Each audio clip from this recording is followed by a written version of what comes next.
दमेन नियमेन च तपो द्रविणदानश्च श्रद्धया ईश्वरम भज। अब ईश्वरम भज, तुम भगवान विष्णु का भजन करो, उनकी भक्ति करो, अपने इंद्रियों को भगवान की भक्ति में लगाओ।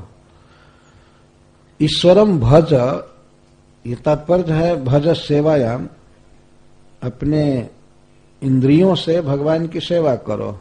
जैसे वाणी से भगवान का गुणगान करो, स्तुति करो, जप करो, आंख से भगवान के श्री विग्रह को देखो, हाथ से श्रृंगार करो, इस तरह से नासिका से भगवत प्रसाद तुलसी की गंध सूंघो, पुष्प सूंघो, हाथ से विविध प्रकार की सेवा करो।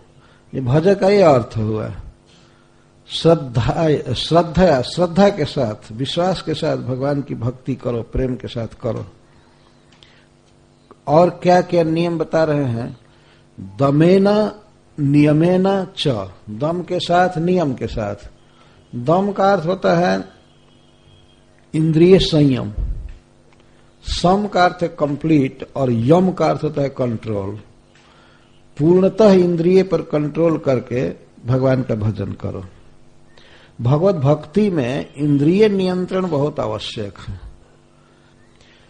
मनमाना खा करके, पी करके, सुन करके, बोल करके भक्ति कोई नहीं कर सकता है। क्या नहीं बोलना है, क्या नहीं खाना है, क्या नहीं सुनना है, क्या क्या नहीं करना है काम, इसको जानना बहुत जरूरी है। और इंद्रियों को भगवत संबंध शून्य पदार्थों में, रूप रस गंध आदि में नहीं लगाना।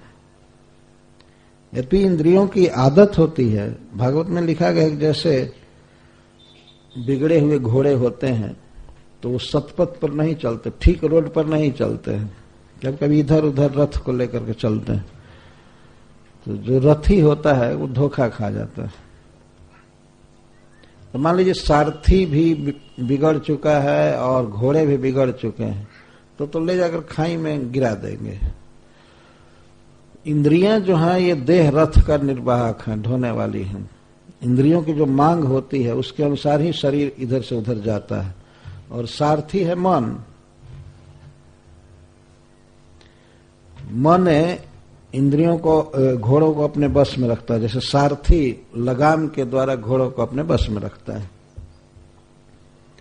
भगवत भक्ति में हमेशा ये बात बताई जाती है, दम, इंद्रियों का संयम।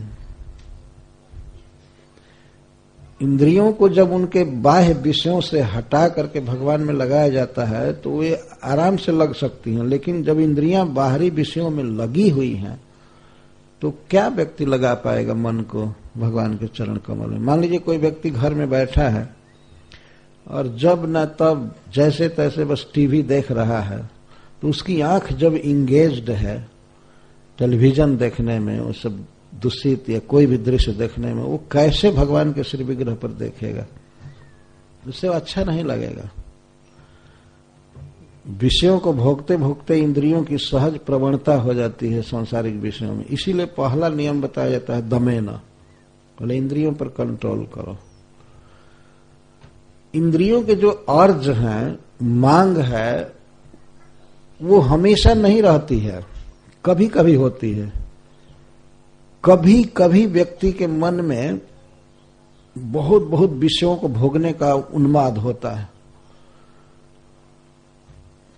किसी भी इंद्रिय के विषय, जैसे मान लीजिए आंख है, तो आंखों में हमेशा ही रूप देखने की बात नहीं आती है। जब आदमी सोता है तो सो जाता है, रात्रि के समय सोते समय आंखों की वृत्ति बंद हो जाती है, सुनने की वृत्ति बंद हो जाती है।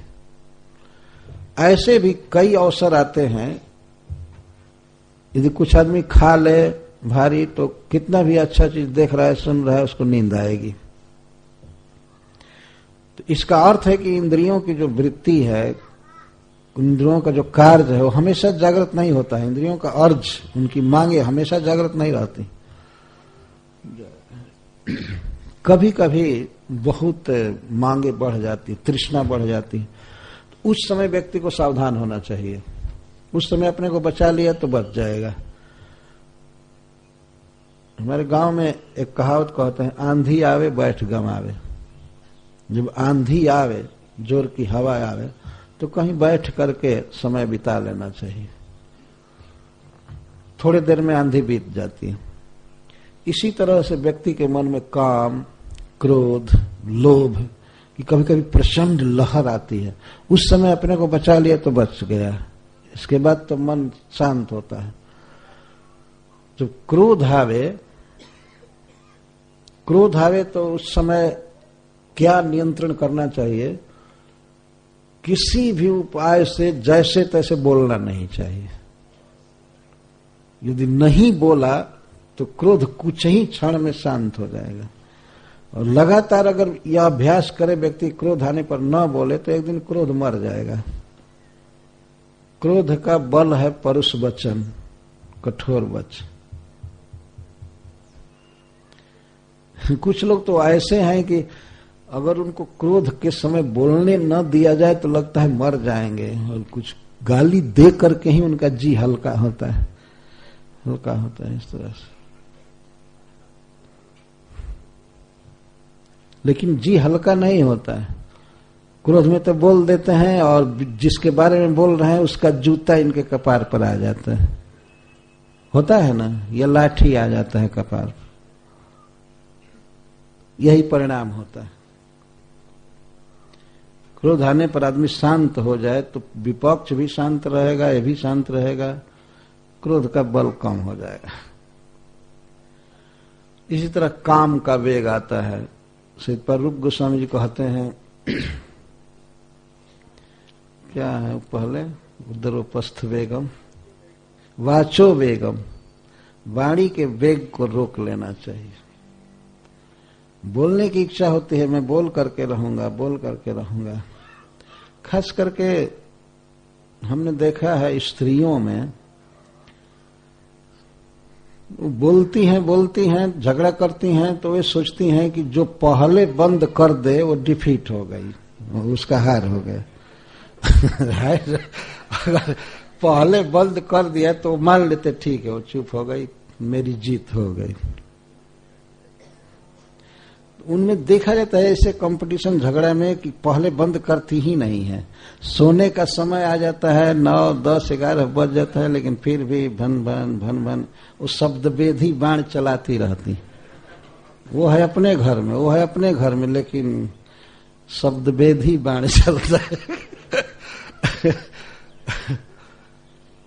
ये सब वाचो वेगम है। तो दम का अर्थ नहीं बोलना, अथवा भगवान के नाम जोर जोर से बोलना चाहिए। इससे भी सारे दोष नष्ट हो जाते। बोलना चाहिए। तो क्रोध आवे तो जोर जोर से भगवान का नाम बोलना चाहिए। हरे कृष्णा कृष्णा कृष्णा हरे हरे, हरे राम राम राम।